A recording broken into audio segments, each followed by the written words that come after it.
아버지가 싸웠던 그 나라. 이제 우리가 희망을 받았습니다. 70년 전 한국 전쟁에 목숨을 걸고 참전했던 에티오피아 군인의 아들 사무엘. 하지만 영웅의 아들은 여전히 연기 가득한 움막에서 가축과 함께 살고 있었어요. 아버진 나에게 자부심을 물려줬지만 나는 내 자식에게 물도 집도 못 물려주고 있어요. 그런데 어느 날 한국에서 기적 같은 소식이 들려왔습니다.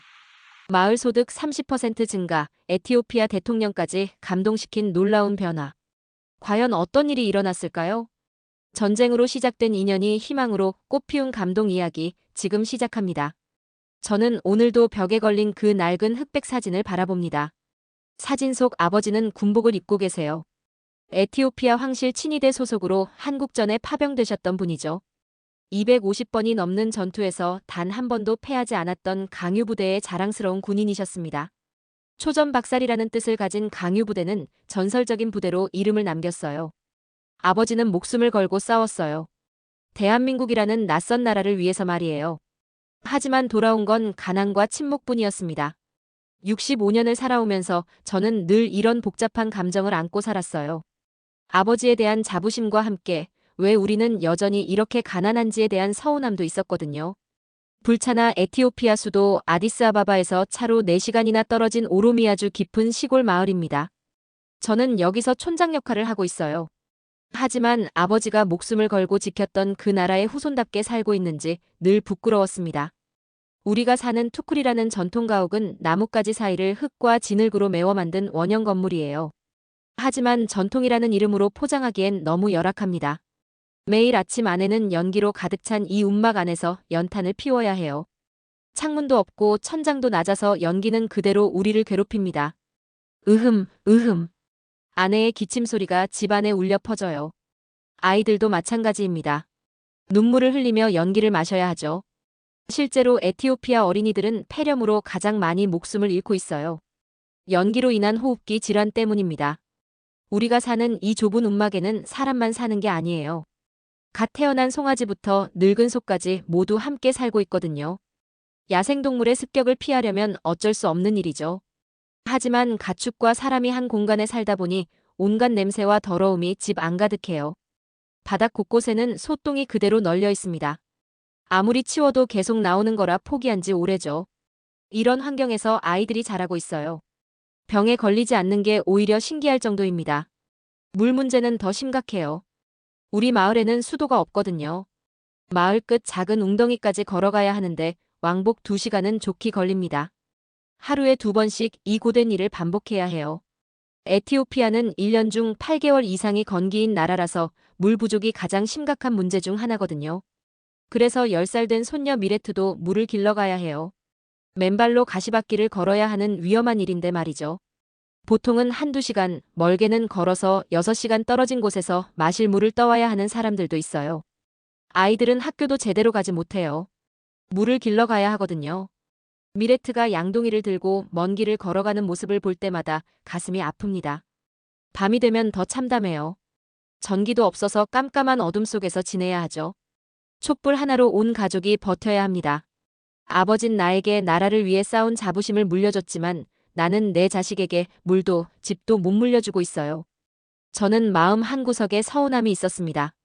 아버지가 그렇게 목숨을 걸고 지켜준 그 나라는 지금 어떻게 살고 있을까요? 우리를 기억이나 하고 있을까요?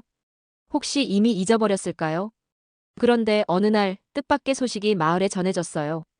한국에서 우리 마을을 도와주겠다고 합니다. 아무 조건 없이 말이에요. 마을 이장이 급하게 달려와서 전해준 소식이었습니다. 저는 귀를 의심했어요. 한국이라고 했나요? 바로 아버지가 싸웠던 그 나라 말인가요? 정말 한국에서요? 그 한국말인가요? 네, 맞습니다. 한국국제협력단이라는 곳에서 연락이 왔어요. 코이카라고 부르더군요. 제 가슴이 두근거리기 시작했어요. 하지만 동시에 두려움도 있었습니다.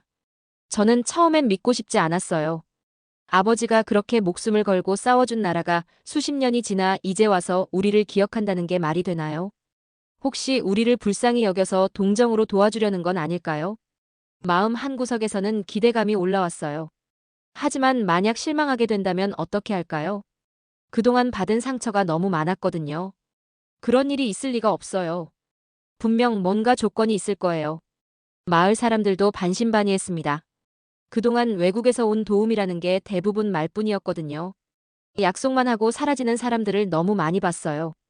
어떤 사람들은 우리를 이용해서 자신들의 이익만 챙기고 떠나기도 했죠. 정말 온다면 언제 올까요? 곧 온다고 했습니다. 하지만 일단 기대하지 말고 지켜봅시다.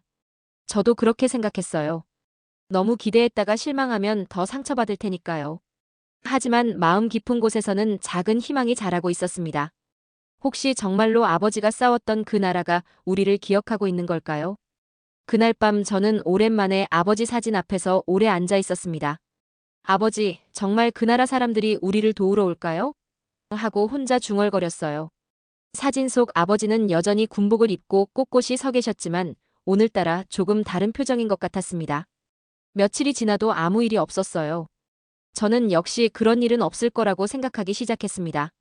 하지만 마을 사람들은 여전히 기대하고 있었어요. 정말 한국 사람들이 올까요? 아버지가 싸운 그 나라에서 정말 우리를 도우러 온다면 얼마나 좋을까요?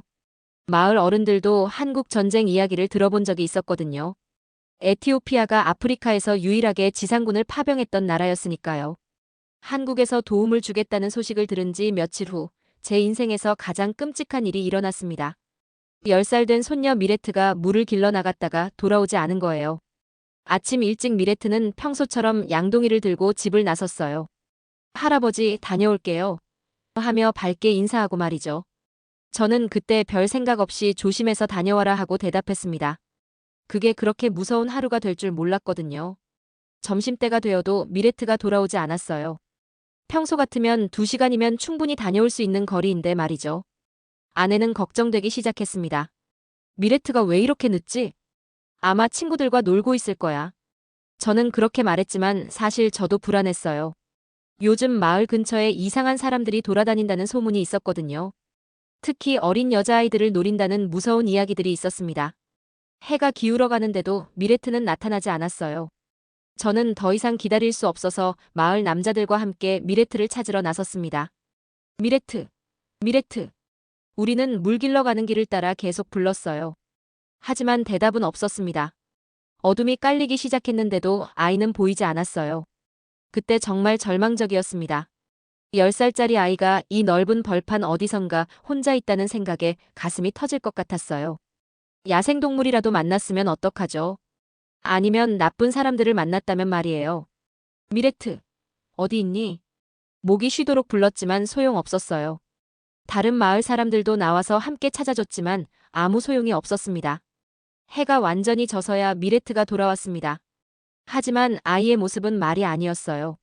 맨발에는 가시가 박혀 있었고 치맛다는 흙투성이었습니다. 더 충격적인 건 아이가 말을 하지 않는다는 거였어요. 미레트야, 어디 갔었니? 무슨 일이 있었니? 아무리 물어봐도 미레트는 대답하지 않았어요. 그냥 무표정하게 앉아있을 뿐이었습니다. 아이의 눈빛이 예전과 달랐어요. 무언가 무서운 일을 당한 것 같았습니다. 아내는 아이를 씻기면서 계속 울었어요. 저도 마찬가지였습니다.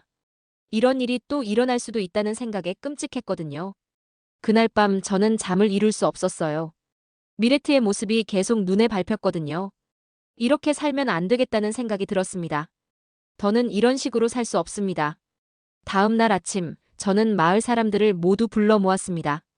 그리고 어젯밤에 일어난 일을 모두에게 말했어요. 우리 아이들이 물 길러 가다가 이런 위험을 당하고 있어요. 이대로 두고 볼 수는 없습니다. 마을 사람들도 모두 고개를 끄덕였어요. 특히 어린 딸을 둔 부모들은 더욱 심각했습니다. 누군가의 입에서 말이 나왔습니다. 한국에 도움을 요청하자.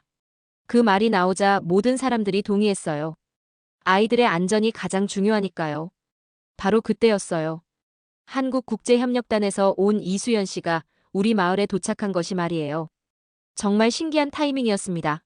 마치 우리의 절망적인 상황을 알고 온 것 같았거든요.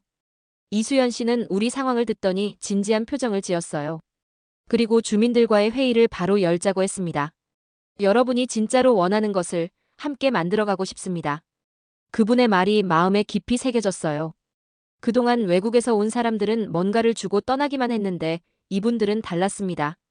뭔가를 주겠다고 하는 게 아니라 함께 만들자고 하는 거였거든요. 이수연 씨의 말에 희망이 보이기 시작했어요. 혹시 정말로 우리 마을이 바뀔 수 있을까요? 미레트 같은 일이 다시는 일어나지 않게 할 수 있을까요? 그해 여름, 우리 마을에 기적 같은 변화가 시작됐습니다. 이수연 씨와 한국팀이 본격적으로 일을 시작한 거예요. 가장 먼저 들어선 것은 공동 우물이었습니다. 지하 150m 깊이에서 퍼올리는 깨끗한 물이었어요. 처음 우물에서 물이 나왔을 때를 지금도 잊을 수 없습니다. 물이 나와요. 정말 깨끗한 물이 나와요. 마을 사람들이 모두 달려와서 구경했어요. 아이들은 신기해하며 손을 물에 담그고 어른들은 믿기지 않는다는 표정을 지었죠. 저도 마찬가지였습니다. 정말로 우리 마을에 이런 일이 일어날 줄이야. 이 물이 정말 우리 거예요? 네, 이제 여러분이 직접 관리하셔야 해요. 이수연 씨가 웃으며 말했어요. 우물은 마을 주민들이 직접 관리하게 됐습니다. 20리터에 우리 돈 10원씩 받고 팔고 그 수익금을 마을의 공동 자금으로 사용하기로 했어요. 마을 주민들에게 자신만의 시설을 가지는 기쁨과 함께 책임감도 주는 것이 중요하다고 판단했기 때문입니다. 하루 최대 40톤의 물이 나오는 공동 우물 덕분에 무엇보다 좋았던 건 아이들이 더 이상 양동이를 들지 않아도 된다는 거였어요. 미레트도 이제 위험한 길을 가지 않아도 됩니다. 대신 아이들은 학교에 다니기 시작했어요. 코이카에서 2010년에 지역개발 사업의 일환으로 세운 학교에서는 만 7세부터 만 13세까지 모두 800여 명의 학생들이 오전과 오후 2부제로 나눠서 수업을 받고 있었거든요. 이전에는 왕복 2시간 넘게 걸어 인근 마을 학교로 통학해야 했지만 이제는 조금만 걸어가면 학교가 나오니까요. 할아버지, 저 오늘 학교에서 글자 배웠어요. 미레트가 집에 돌아와서 신나게 말했습니다. 그 사건 이후로 말이 없던 아이가 다시 밝아지는 모습을 보니 정말 기뻤어요. 아이들의 발걸음이 유난히 가벼웠어요. 가방을 메거나 손에 책을 들고 등교하는 학생들을 보니 가슴이 뿌듯했습니다. 하지만 더 놀라운 변화가 기다리고 있었습니다. 바로 쿡스토브였어요. 이걸로 어떻게 밥을 짓는다는 거죠? 처음 쿡스토브를 본 아내가 고개를 갸우뚱했어요. 한국 기술로 만든 이 신기한 화덕은 가축의 분비물을 발효시켜 메탄가스를 활용하는 방식이었거든요. 에티오피아뿐만 아니라 여러 개발도상국에서 적정 기술의 대표 사례로 각광받고 있는 기술이었어요. 똥으로 밥을 짓는다고요? 마을 사람들도 처음엔 믿지 않았어요. 하지만 이수연 씨가 직접 시연을 해보였습니다. 보세요. 냄새도 없고 연기도 없어요. 정말 신기했습니다. 불은 잘 타는데 연기는 전혀 나지 않았어요. 현지에서 구하기 쉬운 재료와 기술 그리고 적은 돈으로 삶의 질을 높인다는 적정 기술은 개도국의 소외된 계층을 위한 맞춤형 지원이었어요. 아내가 처음으로 쿡스톱으로 밥을 지었을 때 저는 감동받았습니다. 여보, 기침이 안 나와요. 눈물도 안 나고요. 그동안 매일 아침 연기 때문에 고생했던 아내가 환한 웃음을 지었어요. 아이들도 더 이상 연기 때문에 괴로워하지 않았습니다. 부녀자들의 삶의 질이 크게 향상됐어요. 축사를 야외로 분리해서 위생적인 주거 공간을 확보하고 가축 사육 효율성을 높인 것도 큰 성과였습니다. 에티오피아 농촌 가구 주택 환경 개선에 소요되는 비용은 약 700만 원 정도로 불차나 마을 45가구가 코이카의 지원을 받았어요. 집이 바뀌면서 생활도 편리해지고 소득도 늘어나자 일부 주민들은 자비를 털어 전통 가옥을 개조했습니다. 현재 1,500가구 중 10% 정도가 현대식 주택에 살고 있어요. 한국에서 1970년대 새마을 운동의 하나로 추진된 농촌 주택 개량 사업과 유사한 프로젝트가 마을의 풍경을 바꾸고 있는 거예요. 마을 어귀에는 작은 정미소도 생겼어요. 2012년 코이카에서 세운 정미소에서 곡물을 벗겨내는 작업이 한창이었습니다. 정미소가 없을 때는 최소 일주일에 한 번 몇 시간씩 걸어서 이웃 마을까지 가야 했어요. 순서를 기다려 곡식을 털고 가고 오면 하루가 그냥 가버리는 것은 일쑤였죠. 이제 주민들은 이웃 마을까지 곡식을 나를 필요가 없어졌어요. 우리 마을에서 모든 걸 해결할 수 있게 된 거죠. 한국 사람들은 단순히 물건만 주고 가는 게 아니었습니다. 우리가 직접 관리하고 운영할 수 있도록 가르쳐줬어요. 우물 관리법도 알려주고 쿡스토브 수리법도 가르쳐줬습니다. 이건 여러분 것입니다. 여러분이 직접 관리하셔야 해요. 이수연 씨의 말이 마음에 깊이 새겨졌어요. 그동안 외국에서 온 사람들은 뭔가를 주고 떠나기만 했는데 이분들은 달랐습니다. 몇 달이 지나자 우리 마을의 풍경이 완전히 바뀌었어요. 아이들은 매일 학교에 가고 여자들은 연기에 고생하지 않고 남자들은 농사에만 집중할 수 있게 됐습니다. 정말 꿈 같아요. 아내가 쿡스톱으로 저녁을 준비하며 말했어요. 저도 같은 생각이었습니다. 몇 개월 전만 해도 상상할 수 없었던 일들이 현실이 된 거니까요. 또 놀라운 점은 양계장에 들어섰을 때였습니다. 계란이 2배로 늘었습니다. 저는 흥분해서 이수연 씨에게 달려갔어요. 새로 만든 양계장에서 정말 놀라운 일이 일어났거든요. 예전에는 닭들이 아무 곳에나 알을 낳았어요. 때로는 알을 찾지 못해서 썩히기도 했죠. 하지만 한국에서 온 기술로 제대로 된 양계장을 만든 후에는 달라졌습니다. 산란율이 50%에서 80%로 올라갔어요. 이수연 씨가 확인해주니 정말 그랬어요. 닭들이 깨끗하고 안전한 환경에서 스트레스 받지 않고 지내니까 알을 더 많이 낳는 거였어요. 현지에서 구할 수 있는 재료로 양계장을 세우고 난 후 이런 놀라운 결과가 나온 거죠. 마을 주변에는 예전에는 볼 수 없던 채소밭도 조성되었습니다. 한국에서 전해온 스프링클러와 관정 기술, 그리고 고효율 작물 재배법 덕분이었어요. 물이 확보되니까 이런 일들이 가능해진 거죠. 토마토가 이렇게 크게 자랄 줄 몰랐어요. 아내가 신기해하며 채소밭을 둘러봤어요. 양배추, 당근, 양파까지 우리가 평생 키워보지 못했던 작물들이 무럭무럭 자라고 있었습니다. 건기에도 스프링클러가 설치된 지역에서는 각종 작물을 재배할 수 있게 된 거예요. 에티오피아는 물만 확보되면 농사도 가능한 천혜의 기후를 갖추고 있거든요. 하지만 건기 때는 사람이 마실 물조차 구하기 어려운 실정이었어요. 그래서 우기에만 겨우 일모작을 하는 농민들이 대부분이었습니다. 하지만 이제는 희망마을에서 이모작이 가능해졌어요. 건기에도 물을 끌어다가 에티오피아에서는 좀처럼 보기 힘든 채소들도 재배하게 됐습니다. 이것은 정말 혁명적인 변화였어요. 몇 달 후, 저는 생전 처음으로 시장에 물건을 팔러 나갔습니다. 달걀과 채소를 바구니에 담고 말이죠. 이 달걀들 어디서 났어요? 정말 신선하네요. 채소도 너무 싱싱해요. 도시에서는 이렇게 좋은 거 보기 힘든데요. 시장 사람들이 줄을 서서 우리 물건을 사갔어요. 저는 믿기지 않았습니다. 우리가 만든 것들이 이렇게 인기가 있을 줄이야. 도시에선 이렇게 신선한 거 못 본다며 줄을 서더군요. 더 놀라운 건 한국 기업에서 유통망까지 도와줬다는 거예요. 우리가 직접 시장에 나가지 않아도 물건을 팔 수 있게 해준 거였습니다. 이제 걱정 없이 농사에만 집중하세요. 판매는 저희가 도와드릴게요. 유통망을 확보하고 있다는 기업의 강점을 활용해서 마을 주민들이 거둔 작물과 달걀 등을 시장에 내다 파는 것까지 도와준 거예요. 처음으로 현금 수익이 생겼어요. 손에 돈을 쥐고 있으니 정말 신기했습니다. 평생 물물교환으로만 살았는데 말이에요. 여보, 우리가 정말 돈을 벌었어요. 아내도 믿기지 않는다는 표정이었어요. 하지만 정말이었습니다. 우리 손으로 키운 것들이 돈이 된 거예요. 물이 확보되고 소득이 늘어나면서 마을 주민들의 의식에도 변화가 나타나기 시작했습니다. 몇 달이 지나자 마을 분위기가 완전히 바뀌었어요. 사람들의 표정이 밝아졌고 희망이 보이기 시작했거든요. 이제 우리 아이들에게 뭔가 물려줄 수 있을 것 같아요. 마을 사람들이 하나둘씩 이런 말을 하기 시작했어요. 예전에는 절망밖에 없었는데 이제는 미래를 꿈꿀 수 있게 된 거죠. 가장 놀라운 변화는 마을 주민들의 인식이었습니다. 처음에는 한국에서 뭔가를 줬다고 생각했어요. 하지만 시간이 지나면서 깨달았습니다. 이건 누가 준 게 아니에요. 우리가 함께 만든 거예요. 마을 회의에서 제가 한 말이었어요. 정말 그랬거든요. 한국 사람들은 기술과 방법을 알려줬지만 실제로 일한 건 우리였어요. 우물을 파는 것도 우리가 했고 양계장을 짓는 것도 우리가 했습니다. 채소밭을 가꾸는 것도 우리 손으로 한 일이에요. 우리가 할 수 있다는 걸 보여준 거죠. 이수연 씨가 웃으며 말했어요. 그 말이 맞았습니다. 우리에게 필요했던 건 돈이나 물건이 아니라 자신감이었던 거예요. 밤에 아버지 사진 앞에 앉아서 말했습니다. 아버지, 그 나라가 우리에게 정말 좋은 걸 가르쳐줬어요. 물고기를 주는 게 아니라 물고기 잡는 법을 알려준 거예요. 사진 속 아버지는 여전히 꼿꼿이 서 계셨지만 오늘은 조금 자랑스러워 보이는 것 같았습니다. 마을에는 매달 주민총회가 열리게 됐습니다. 이번 회의 주제는 우물에서 얻은 수익금을 어떻게 쓸지에 대한 결정이었어요. 우물물을 20리터에 10원씩 받아서 모은 돈이 제법 쌓였거든요. 처음에는 얼마 안 되는 돈이라고 생각했는데 모아보니 꽤 큰 금액이 됐어요. 이 돈으로 뭘 할까요? 제가 마을 사람들에게 물었습니다. 탈곡기를 사면 어떨까요? 한 주민이 제안했습니다.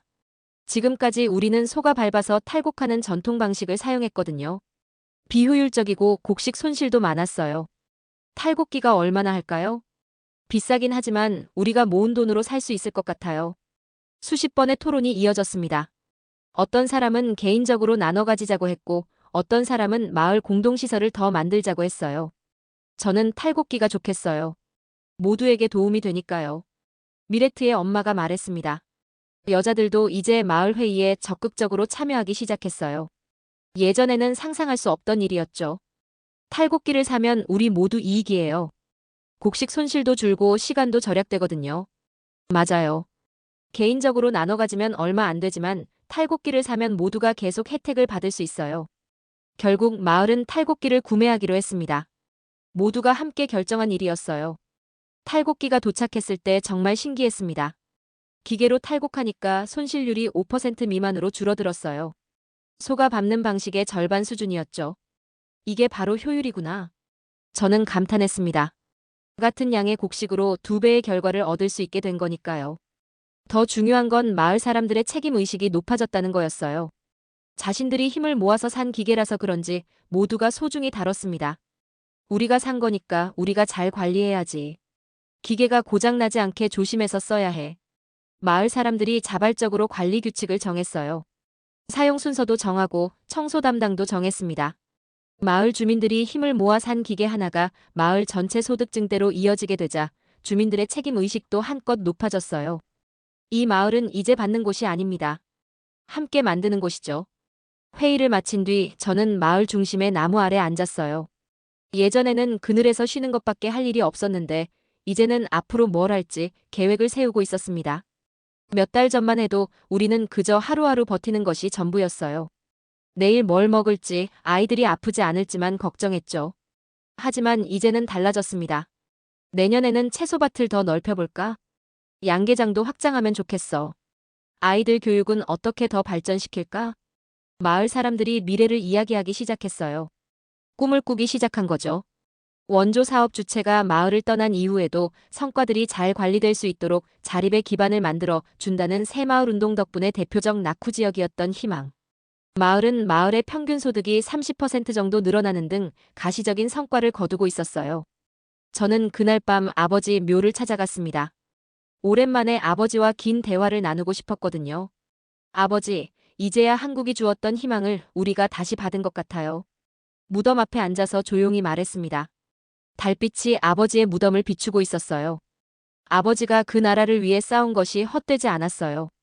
그 나라 사람들이 우리에게 정말 소중한 걸 가르쳐줬거든요. 바람이 불어와서 나뭇잎이 바스락거렸습니다. 마치 아버지가 대답하시는 것 같았어요. 집으로 돌아오는 길에 마을을 둘러봤습니다. 예전과 똑같은 풍경이었지만 뭔가 달라 보였어요. 사람들의 표정이 밝아졌고 아이들의 웃음소리가 더 많이 들렸습니다. 변한 건 집이 아니었어요. 우리의 마음이었습니다. 어느 날 에티오피아 중앙정부에서 파견된 관리들이 우리 마을에 왔습니다. 처음에는 무슨 일인가 싶어서 걱정했는데 알고 보니 우리 마을의 변화를 조사하러 온 거였습니다. 정말 놀랍습니다. 이 모든 게 2년 만에 일어난 일인가요? 관리 중 한 명이 우물을 보며 감탄했어요. 그리고 쿡스토브를 보고 양계장을 보고 채소밭을 보면서 계속 놀라워했습니다. 무상 지원으로 시작된 작은 프로젝트가 주민들의 삶을 송두리째 바꿨군요. 그 모든 중심에 한국이라는 이름이 있다는 게 더 놀랍습니다. 관리들이 서로 대화하는 소리가 들렸어요. 저는 가슴이 뿌듯했습니다. 우리 마을이 정부에서도 인정받을 만큼 변한 거니까요. 주민들이 진짜 필요한 것 그리고 그들이 실질적으로 계속해서 지속적으로 활용하고 생활 개선을 위해서 갖고자 하는 의지를 심어줄 수 있다는 점에 있어서는 기존의 농촌 개발 사업과의 차별화된 점이 있다고 생각합니다. 한 관리가 보고서에 적으며 말했어요. 며칠 후 더 놀라운 소식이 들려왔어요. 울라투 수대 대통령이 직접 우리 마을을 방문한다는 거였습니다. 대통령이 온다고요? 저는 믿기지 않았어요. 이런 시골 마을에 대통령이 오다니 말이에요. 대통령이 오기 전에 마을 사람들은 분주했습니다. 마을을 깨끗이 치우고 대통령에게 보여드릴 것들을 준비했어요. 뭘 보여드릴까요? 우물도 보여드리고 쿡스토브도 보여드리고 양계장도 구경시켜드려요. 마을 사람들이 하나둘씩 의견을 냈습니다. 모두가 자랑스러워했어요. 드디어 대통령이 도착했습니다. 생각보다 소탈한 분이셨어요. 마을 곳곳을 둘러보시면서 주민들과 직접 대화도 나누셨습니다. 이 모든 변화가 어떻게 가능했나요? 대통령이 저에게 물어보셨어요. 저는 솔직하게 대답했습니다. 한국 사람들이 도와줬습니다. 하지만 그분들은 물건만 주고 간 게 아니에요. 우리가 스스로 할 수 있는 방법을 가르쳐 줬거든요. 대통령이 고개를 끄덕이셨어요. 그리고 한국에서 온 이수연 씨와도 긴 대화를 나누셨습니다. 이 마을을 통해 알게 됐습니다. 한국이 어떤 나라인지 말이에요. 대통령이 떠나가시면서 하신 말씀이었어요. 그리고 한국 정부의 공식 방문 의사를 전하겠다고 하셨습니다. 에티오피아 중앙정부는 불차나 마을에서 일어난 변화를 보고 충격을 받았다고 했어요. 무상 지원으로 시작된 작은 프로젝트가 주민들의 삶을 송두리째 바꿨고 그 모든 중심에 한국이라는 이름이 있었거든요. 몇 달 후 뉴스에서 놀라운 소식이 나왔어요. 울라투 수대 대통령이 한국을 방문해서 공식 기자회견을 했다는 거였습니다. 지난달 한국을 방문한 울라투 에티오피아 대통령은 한국을 경제 발전의 모델로 삼고 성장 전략을 추진하고 있다고 강조했는데요. 특히 에티오피아 5개 마을에서 진행되고 있는 새마을 운동 사업에 높은 관심과 기대감을 나타냈습니다. 한국은 더 이상 전쟁과 가난의 나라가 아닙니다. 이제 우리는 한국을 경제 발전의 모델로 삼고 그 길을 함께 걸으려 합니다. 대통령의 발언이 에티오피아 전역에 뉴스로 퍼졌어요. 우리 마을에도 전해졌습니다. 그날 저녁 마을 사람들이 모두 모여서 TV를 봤어요. 작은 화면에서 나오는 대통령의 모습을 보면서 모두가 감격했습니다. 우리 마을 때문에 대통령이 한국에 가신 거예요. 우리가 한국과 에티오피아를 연결하는 다리 역할을 한 거네요. 마을 사람들이 자랑스러워했어요. 저도 마찬가지였습니다. 그때 릴리 씨가 말했어요. 릴리 씨는 한국에서 새마을 교육을 받고 온 분으로 수공예 조합을 이끌고 있었거든요. 대통령님, 우리 마을은 이미 한국의 길을 걷고 있어요. TV 속 대통령에게 하는 말이었지만 마을 사람들 모두의 마음을 대변하는 말이었어요. 저는 조용히 중얼거렸습니다. 아버지가 싸웠던 나라는 이제 우릴 잊지 않았어요. 그 순간 가슴이 벅찼어요. 아버지가 목숨을 걸고 지켰던 그 나라가 정말로 우리를 기억하고 있었고 우리도 그 나라와 다시 이어질 수 있었거든요. 밤하늘을 올려다보며 생각했습니다. 아버지가 심은 씨앗이 이제야 꽃을 피운 것 같다고 말이에요. 이제 저는 더 이상 한국을 과거의 전쟁 기억으로만 말하지 않습니다. 한국은 저에게 공동체와 자립, 그리고 존엄의 상징이 되었거든요. 릴리 씨는 수공예 조합을 만들어 바구니와 토속품을 만들기 시작했어요. 한국에서 새마을 교육을 받고 온 분답게 정말 열심히 일하셨습니다. 코이카에서 상수도를 마련해준 아둘람 마을에서는 물이 확보된 덕분에 부녀자들이 아침마다 물을 길러가는 대신 작업장에 모여듭니다. 밥하나 나뭇잎을 정성스레 엮어 각양각색의 수공예품을 만드는데요. 코이카에서 농촌마을 소득 증대를 위해 진행하고 있는 프로젝트입니다. 혼자 하면 안 돼요. 함께 해야 돼요. 이게 제가 한국에서 배운 정신이에요. 릴리 씨가 마을 여성들에게 늘 하는 말이었어요. 그 말대로 여성들이 힘을 합쳐서 만든 수공예품들은 한국을 비롯한 외국 관광객들에게 큰 인기를 끌었습니다. 상품 가치가 있는 바구니를 만드는 방법을 알려주고 판로까지 확보해줬어요.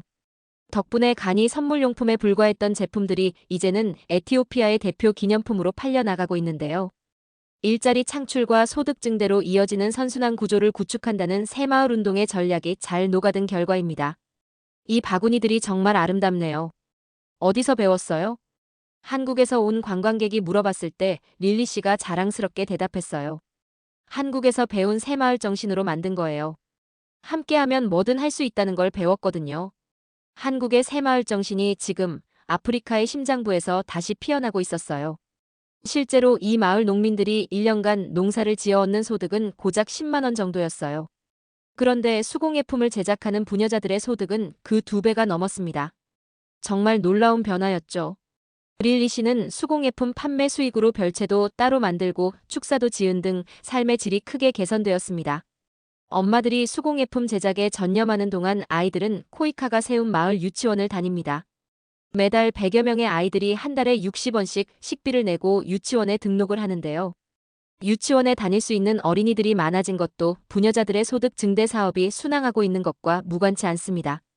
농촌 개발에 힘을 쏟고 있는 코이카는 최근 새로운 실험에 나섰습니다. LG와 함께 수도 아디스아바바에 직업학교를 세운 거예요. LG는 첨단 IT 기술을 전수하고 코이카는 그동안 저개발국에서 진행해 온 직업훈련 노하우를 활용해 컨설팅을 맡고 있습니다. LG그룹이 세운 희망직업학교는 개원한 지 채 1년이 되지 않았지만 뜨거운 관심을 받고 있어요. 에티오피아 전문기술 인력 양성과 일자리 창출에 크게 기여할 것이라는 장밋빛 전망도 쏟아지고 있습니다. 농촌 빈곤 퇴치를 위해 시작된 새마을 운동이 한국 경제 발전의 추진력이 된 것처럼 희망직업학교가 비슷한 발판 역할을 해줄 거라는 기대입니다. 몇 년이 지난 지금 우리 마을은 희망마을이라고 불립니다. 다른 마을 사람들도 우리를 보러 오고 정부 관리들도 자주 방문해요. 어떻게 이런 변화가 가능했나요? 방문자들이 늘 묻는 질문이에요. 저는 언제나 같은 대답을 합니다. 한국이 우리에게 물고기를 준 게 아니라 물고기 잡는 법을 가르쳐 줬거든요. 커피의 나라 에티오피아는 독재 정권 몰락 후 안정을 찾고 높은 경제 성장률을 이어가고 있습니다. 아프리카에서 두 번째로 큰 내수 시장을 갖춘 데다 문해율도 81%로 다른 아프리카 국가에 비해 상당히 높아요.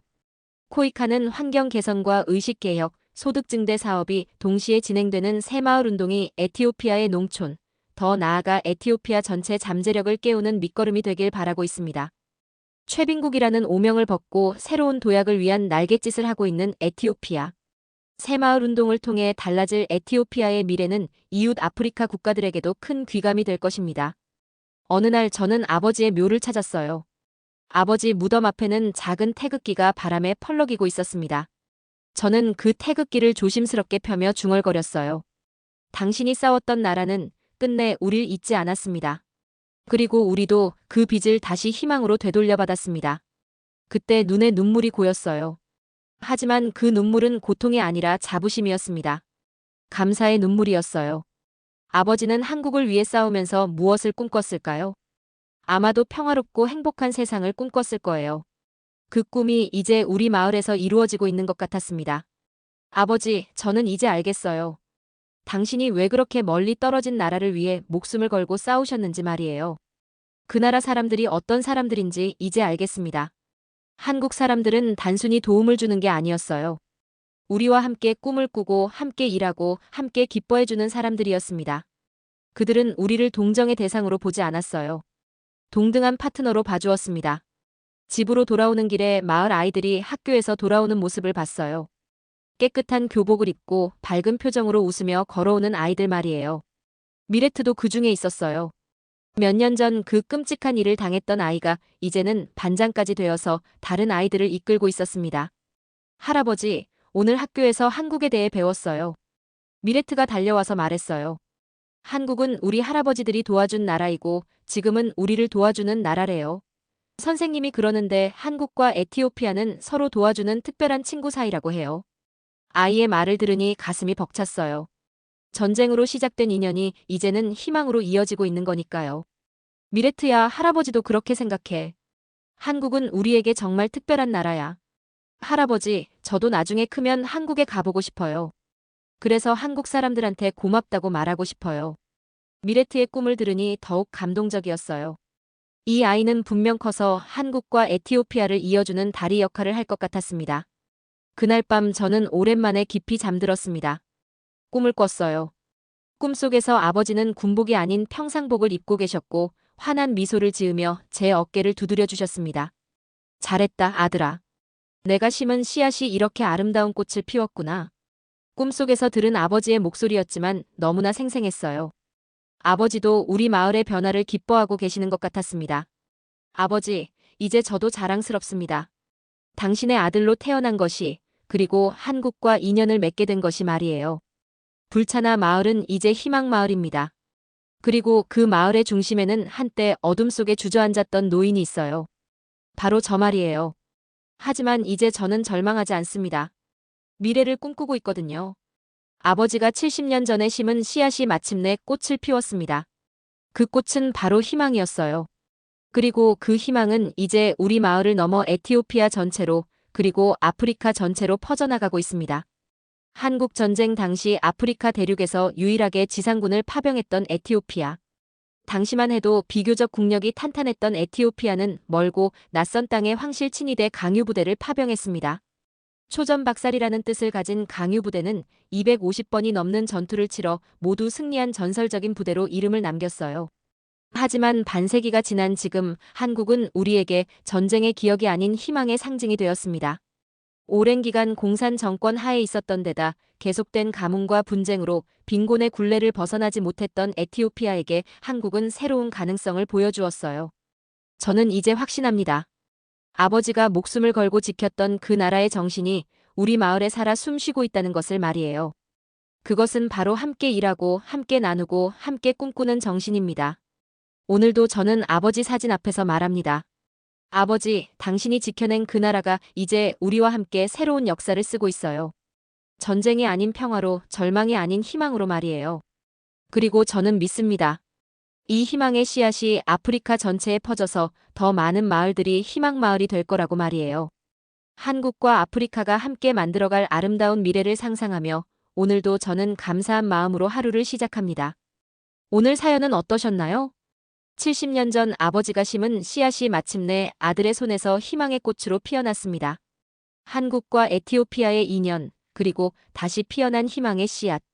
사무엘의 말처럼 한국은 물고기를 준 게 아니라 물고기 잡는 법을 가르쳐줬어요. 그리고 이제 그 희망은 에티오피아를 넘어 아프리카 전체로 퍼져나가고 있습니다. 이 영상이 좋았다면 구독과 좋아요, 그리고 여러분의 따뜻한 댓글로 응원해주세요. 여러분이 생각하는 진짜 원조란 무엇인가요?